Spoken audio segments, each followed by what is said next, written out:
¿Qué tal? Saludos, bienvenidos a En Portada. Es miércoles 17 de junio por delante, media hora para comentar las noticias más destacadas del día. Lo hacemos en unos momentos. Hasta ahora.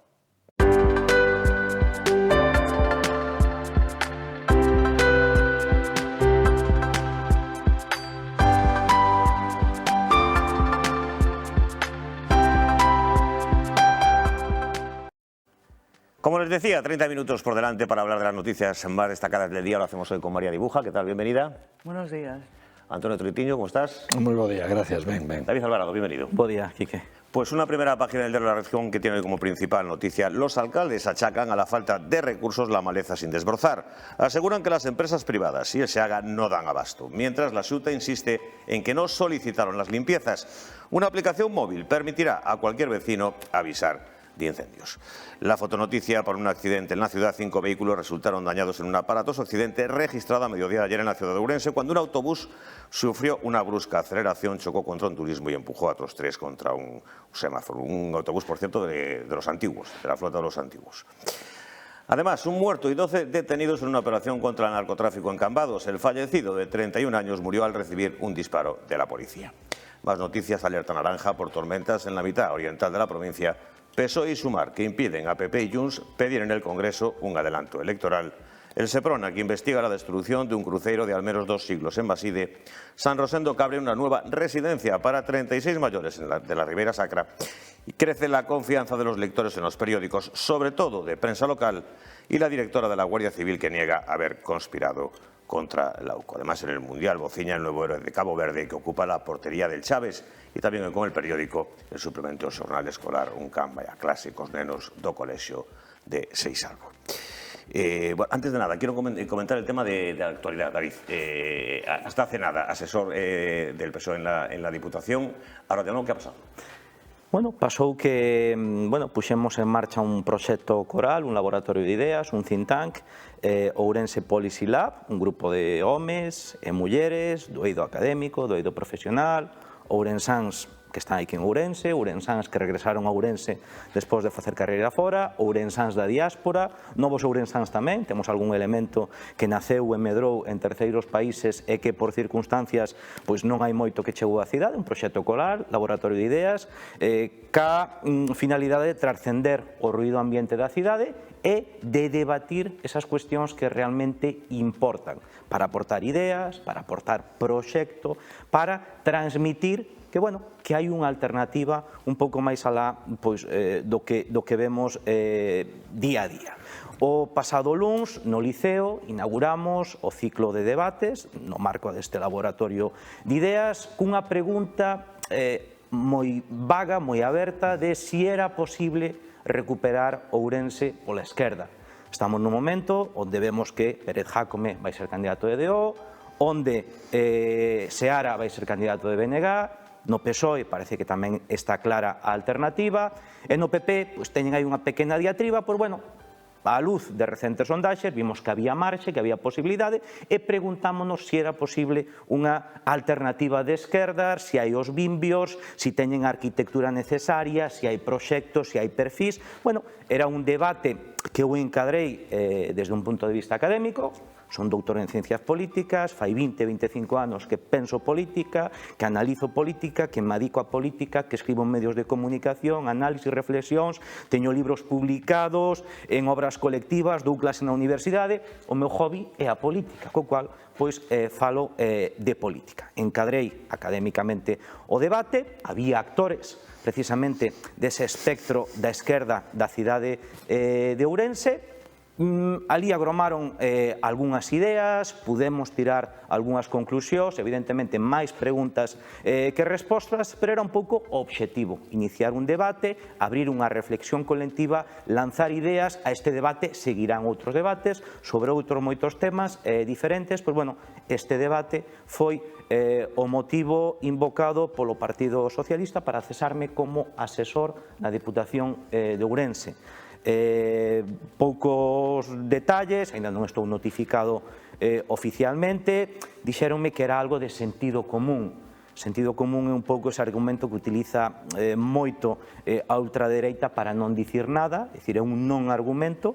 Quitáronme do medio, digamos... Había esa intención, como dicen en el PSOE, de crear unha lista para as municipales? Non era unha plataforma, non era un acto de campaña, era un acto de reflexión académica encadrado dentro dun laboratorio de ideas onde evidentemente tes que contar con actores políticos do que estás falando para que aporten esa, digamos, perspectiva en primeira persoa. Non había ninguna intencionalidade, eu non estou en disposición neste momento de encabezar absolutamente nada. Eu son, xa vos digo, hai xente que ten por hobby xogar o fútbol, o meu hobby é a política, a miña profesión é do que vivo, é do que traballo e falo de política. Se iso molesta certas sensibilidades, pois xa non o sei, o que non está é xustificada, pois, bueno, digamos, o colofón deste debate académico que intentamos poñer en marcha. Antonio, te suena un pouco todo isto? Ocurreseme só tres reflexións. Unha, eu recomendaría escoitar a David Alvarado. Non podes estar de acordo con il ou non, pero ten unha formación profunda no ámbito da política e ten unha cabeza estructurada no ámbito da política. Eu non sei de todas as persoas que pasan por esta televisión representando a partidos políticos, se vostedes teñen escoitado algunha estructura política dise calado. Pero a seguinte reflexión é que pouco lles importa aos partidos políticos a ciudadanía, o desenvolvemento da política, as respostas aos cidadáns, etc. E canto lles importa pois a supervivencia. Os partidos políticos son sencillamente franquicias, teñen unhas siglas colgadas encima dunha porta e para poñer nos carteles, e a partir de aí o que vai medrando dentro dos propios partidos pois ten moitas posibilidades. Valía? Dá exactamente igual. E a terceira reflexión é que cando se toma unha decisión punitiva, sancionadora, etc., eu por unha deformación profesional teño claro que hai que acudir ás normas, ao Código Penal, ao Código Civil ou a normas propias das organizacións para respaldar estas decisións. E ten que haber unha norma escrita con un precepto concreto e determinado que se conculque para poder tomar unha decisión punitiva. Neste caso, a min pareceme que mellor farían desde o PSOE, que ten unha fonda tradición histórica de ir votando aquelas persoas que teñen criterio propio, que mellor farían en esforzarse por presentar unha candidatura que convencera aos cidadáns e, sobre todo, que dera resposta aos moitos problemas que hai na cidade de Ourense. De eso tamén sabéis en Democracia Ourensana, María. Que sabemos de esto en Democracia. Esa falta de... Bueno, en Democracia Orensana no se sabe absolutamente de nada. Democracia Orensana no es ningún secreto, sino más bien un secreto a voces que nació como nació. Nació de un grupo de amigos reunidos en un bar y punto. O sea, bueno, en este caso era en el Café Forum. No sabemos absolutamente nada de eso porque Democracia Orensana se ha regido siempre única y exclusivamente por los preceptos de Gonzalo Pérez Jácome. Hubo un momento, o el momento del nacimiento y el momento hasta que se llegó, digamos, a lo máximo de concejales en el Concello de Ourense, que la teoría era muy buena. Y yo la teoría, lo digo, lo dije y lo seguiré diciendo siempre, yo la teoría de Democracia Orensana la compro. Se la compro prácticamente a cualquiera. El primer punto ya tan llamativo de acabar con la corrupción y con el caciquismo y tal, yo creo que eso es capaz de comprarlo cualquiera. Pero no había nada más. No había nada más. A la hora que eso se empezó a mover y que ahí vimos que había que estructurar, que había que hacer una serie de cosas, pues es cuando definitivamente el partido se deshace de aquellos primeros que estuvimos, ¿no? Te das cuenta de que quien le sigue, ahí entramos en lo de las siglas y en lo de secta, que yo llamo muchas veces al partido político, porque si tú sigues lo que traza el padre, pues vas bien, y si no lo sigues porque lo discutes, porque sabes que no está bien, pues entonces o te tienes que ir o o te echan. Pero vamos, las directrices de Democracia Orensana son las que son, Gonzalo Pérez Jácome, porque estamos hablando de un partido político que yo no sé quién se encarga de estas cosas ni quién nos encarga, porque ya hablamos con el Tribunal de Cuentas, hablamos con la gente que lleva los estatutos y tal. Es un partido político que no tiene afiliados, es un partido político que no hace reuniones absolutamente para nada. En 20 años o 19 años, 18, no lo sé ahora mismo, estuvo el mismo presidente, el mismo tesorero, un tesorero que por otro lado era concejal en un pueblo por el Partido Popular. O sea, ¿dónde está la estructura? Entonces, intentar equipararnos a un partido que tiene los defectos que tiene y los vemos todos los días, como puede ser el Partido Socialista, el Partido Popular. Un partido con la historia del... Efectivamente. Si os parece, quiero comentar con vosotros el tema principal que publica el periódico. Los alcaldes achacan a la falta de recursos la maleza sin desbrozar. Las empresas privadas si se haga que no dan abasto y la Xunta que insiste en que no se solicitan las limpiezas. Es un tema recurrente todos los años. Tú estás digamos, en ese ámbito. ¿Tú le ves solución? ¿O no es un problema de que no hay voluntad? ¿Es un problema de que tiene una solución muy complicada por el tema de la despoblación y demás? ¿O no hacemos lo suficiente, Antonio? Eu creo que o problema dos lumes é un problema ou irresoluble ou de moi difícil solución. Só os tontos teñen respostas sencillas para problemas complexos. E son as que mellor acepta a ciudadanía, de todos modos. Vou ilustrar o problema con un exemplo. Cando meus pais acordaron que marcháramos para Madrid, porque todos os meus irmãos xa estaban ali, eu iba a empezar a carreira para xuntarnos todos, nós tiñamos unha explotación agraria moi humilde, podía ter aproximadamente entre 4 e 6 hectáreas de superficie en total. Entre montes, prados, lameiros, aquelo podía equivaler o valor da explotación, podía valer aproximadamente a comprar un piso no barrio de Salamanca e outro dentro da M30 nun barrio un pouco menos notable. Pero en todo caso, o patrimonio que tiñamos nós valorado vendido podía equivaler a comprar anos 75, 77, aproximadamente eso. De feito, ainda compramos un eido que daría para outro exemplo, pero isto é ilustrativo. Acaba de falecer miña mãe fai 2 anos e o patrimonio que repartimos, eu calculo que os eidos todos tiran un valor aproximado de 60.000 euros se houbera que nos comprara, como máis probable que non haxa nadie que dé un duro por iles. Pero a precio de mercado podía chegar a 60.000 euros. Os 2 pisos que acabo de mentar valerían entre 1,5 millón e 2 millóns de euros. É dicir que o patrimonio de toda a miña familia traballando toda unha vida chegou a non valer absolutamente nada.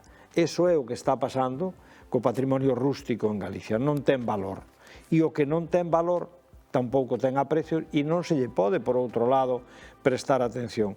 Como vai unha persoa limpar un eido de 3.000 metros todos os anos e pagar 500 euros por a limpeza en 6 anos, vale máis a limpeza que fixo que o valor do eido. Por tanto, a rendibilidade é un dos problemas. Outro é que cada persoa que tiñamos unha, meu pai en paz descanse, dicirnos, a finca aquela, cuidado con ela, que é un solar. Calquera persoa que tiña un eido que pegaba unha carretera, un camiño bon, considerábase un solar. E é así que se foi edificando, plantamos casas en calquera lugar. Esas casas hoxe están rodeadas de montes, etc. E iso é un peligro. Primeiro, necesitamos unha ordenación do territorio, igual que se fai unha ordenación municipal para poder saber onde se edifica e que se edifica, hai que facer unha ordenación de cultivos para que se planta e que se planta. Eu recordo que na Diputación estaban se dando subvencións para plantar castiñeiros e eu dicíalles, eu nin lle voto a favor nin en contra, é que non se pode votar isto. Plantamos uns castiñeiros nun eido da Limia, pero é que ao lado hai un eido de patacas. A ver, vamos a ordenar, vamos a facer as cousas con un pouco de sentido. E despois que ahora mismo apenas é rendible producir nada. E, por tanto, pois as silvas medran, os pinos medran, etc.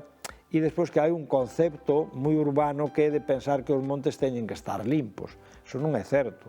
O monte é unha superficie forestal na que hai árbores, na que hai arbustos, na que hai pasto, etc. Por tanto, é un problema tremendamente complexo. Pero céntrase a solución especificamente na rendibilidade. Cando o agro sea rendible, non haberá lumes. Cando teñamos un xeito de explotación agraria que permita a agrupación de eidos sin necesidade de perder a propiedade e explotación conxunta deses eidos, poderemos ter grandes superficies de produción láctea, etc. etc. Pero tamén, se o leite en Galicia se paga 4 ou 5 ou 10 céntimos menos do que se paga noutros territorios do Estado ou mesmo da Unión Europea, evidentemente deixarase de producir. É dicir, que é un problema tremendamente complexo. David. Eu teño a sensación de que non aprendimos nada dos lumes do pasado ano.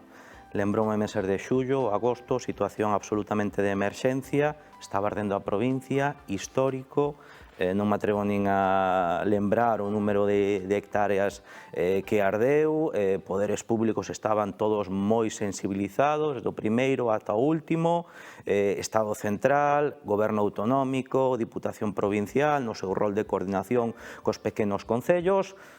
Imos coller o exemplo da Diputación de Ourense, setembro, xusto despois dos lumes, conciencia absoluta, séntanse o grupo políticos, din que van facer unha mesa de lumes para xuntar ali a políticos, xuntar expertos e ver cales son as iniciativas que hai que levar a cabo para intentar minimizar o risco de incendio na provincia. Bueno, primeiro propuxeron unha fórmula de reunión así, despois asá, foron pasando os meses, despois dixeron os expertos que enviaran por escrito as súas propostas que a Diputación xa recollería, despois de ter enviado as propostas volveron xuntar os expertos para que volveran dicir as propostas porque sei que o sistema anterior non valía, e a día de hoxe non temos unha folla de ruta clara, non temos absolutamente nada, empezamos esta temporada de lumes igual que empezamos a pasada temporada de lumes. Falando cos expertos, as solucións están claras. Antonio apuntou algunhas pistas, a ordenación do territorio, a aplicación da Lei de Montes, a Lei de Montes que do ano 83, se non me falla a cabeza, é boa, segundo os expertos, o que falta é aplicala, é dicir, xa está todo inventado, a plantación de especies alternas, é dicir, para que unhas sexan máis inflamables e ao lado poñer outras que tal, a ocupación do territorio, pero eu volvería un pouco sobre esa cuestión, non o territorio. Temos un problema estructural, temos un problema de propiedade da terra. Eu hai algúns meses, tomei un café cun rapaz, emprendedor, quería traballar na gandeiría, díxome que tivo que asinar máis de 100 de contratos no Oriente Ourensán para sumar unhas 10 hectáreas de terreo. É dicir, está tan sumamente distribuída a propiedade da terra que mesmo aqueles que queren emprender, aqueles que teñen intención, é un arduo traballo intentar ben a quen pertence aquelo e aquel outro, xuntalos, firmar, non sei que, non sei cuánto, e penso que a orixe de todo é sobre o que había que traballar e sobre o que as administracións públicas tiñan que priorizar os esforzos. Hay esa sensación, como dice David, de que después de lo que pasó el año pasado, casi un 10% de la provincia, que se dice pronto, de la superficie, casi un 10% de la superficie de la provincia que ardió. Esa sensación de que no se han hecho los deberes de cara a esta temporada, porque lo que sí ya deberíamos de tener claro es que ya no podemos fiarnos de la climatología, de que venga un verano suave, de que llueva, de que tenéis esa sensación de que no se han hecho los deberes. Yo no sé si se han hecho los deberes este año. Yo lo único que sé es que el primer año creo que estaba yo de concejala en el Concello de Ourense. En el mes de, supuestamente la Xunta nos enviaba a unos bomberos que venían desde Santiago, que los mandaban para el desbroce y los mandaban en el mes de julio y agosto. No los puedes mandar en el mes de julio y agosto. En el mes de julio y agosto le supone un gasto al Concello de Ourense y ya no van a solucionar absolutamente nada, porque el desbroce tiene que estar hecho anteriormente. Esos son los meses en que arde. Si va a arder, arde en esos meses. Entonces hay muy poca prevención y se hace todo un poco a golpe de esto se hace, bueno, pues venga, se hace, da igual que sea julio y agosto. No, tienes que prevenir antes y tienes que tratar y decir, bueno, esto se hace en esta época y esto se hace como ejemplo, porque ya han explicado muy bien ellos dos lo que es. Y luego, por otro lado, en lo que respecta a la propiedad privada, que lo hablaba muy bien el compañero, hombre, es que es muy triste que alguien que tenga 900 metros o 1000 metros en una finca o 3 fincas o lo que sea, tenga todos los años que gastarse un auténtico pastizal para limpiar esas fincas, cuando esas fincas no valen absolutamente nada, porque hay fincas que no te dan, o sea, no lo valen. Entonces, yo pienso que hay que tratar muchísimos temas en cuanto a la política esta del fuego, en este caso aquí en Antonio, ¿quieres añadir algo? Sí, mira, cando se estudia economía, cando se fai unha carreira relacionada ca agronomía, hai un valor, ao estudiar economía agraria, que é o valor afectivo. As terras e os animais non é exactamente igual que unha fábrica de tornillos.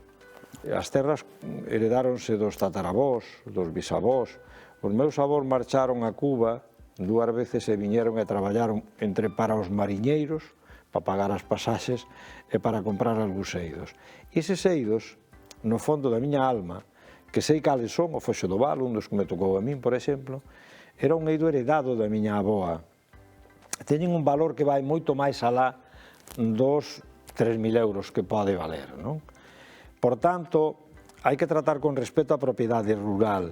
Cando a xente quere montar unha explotación, narramos as dificultades que ten para xuntar os eidos e olvidámonos sempre tamén das dificultades que ten a persoa que heredou un patrimonio ou que o gañou co esforzo das súas maus e que agora, ademais de non valer nada, se critica que non o pon a disposición dos demais. Hai que traballar nesta historia e a única solución, eu fixen un proxecto de fin de carreira hai 50 anos, sí, 50 anos, no que titulaba Agricultura de Grupo. Eu creo que se fixo un traballo ermo que foi o da concentración parcelaria, morreron os pais, hai que volver a partir os eidos, etc. E era o que eu chamaba explotación agraria en común.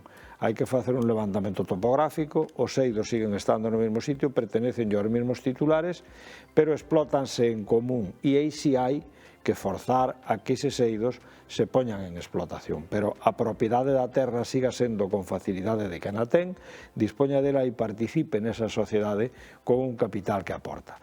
Son fórmulas que aquí costa poñer en marcha, pero que eu creo que serían as únicas que con carácter inmediato podían facilitar a posta a disposición de terreos, a permanencia da propiedade da terra, porque do contrario o que vamos a encontrar é que dentro de 30 ou 40 anos vai haber grandes empresas de produción alimentaria que se van ir feito ca propiedade da terra a precio de nada, porque está toda absolutamente abandonada e queimada.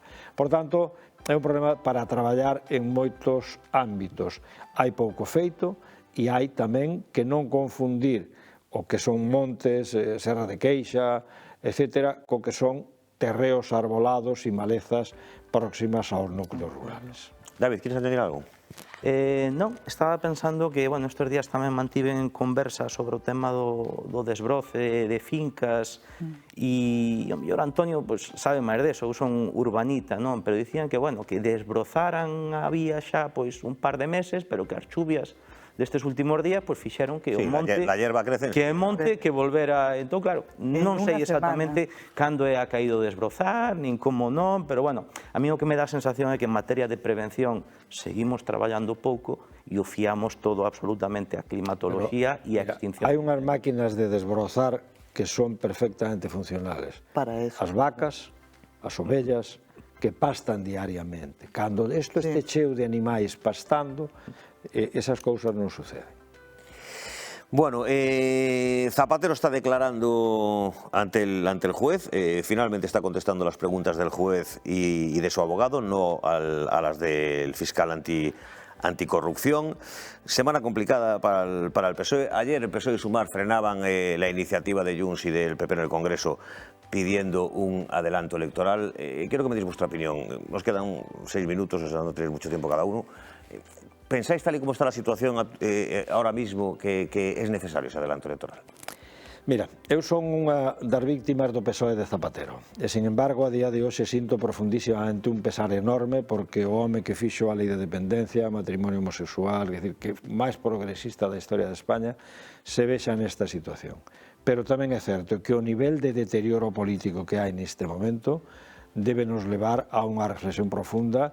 A actuación judicial tan absolutamente mediatizada, con unha actuación como a do xuez Peinado, con unha persecución implacable e imperdonable, etc. Isto así moito tempo non pode seguir. É dicir, hai que plantearse realmente unha solución a esta situación que estabilidade non dá. Daría. Bueno, yo considero que la corrupción hay que investigarla siempre. Yo no sé de quién tiene que venir la investigación, pero yo entiendo que debe haberla. O sea, es lo único que yo estoy de acuerdo, y estoy de acuerdo no en un partido político, en el PSOE, en todos los partidos políticos. A mí me da igual que investiguen a una persona del PP, como que investiguen a una persona del PSOE, como de Vox, como lo que sea.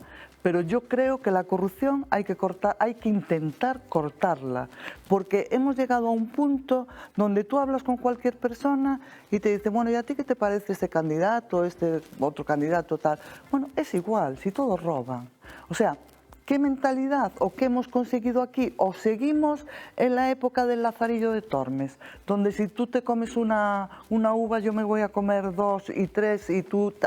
O sea, es que yo creo que hemos llegado a un punto en este país que o retrocedemos y nos ponemos todos a decir esto no puede continuar, o no sé a dónde vamos a llegar, porque es que cada día salta un escándalo nuevo.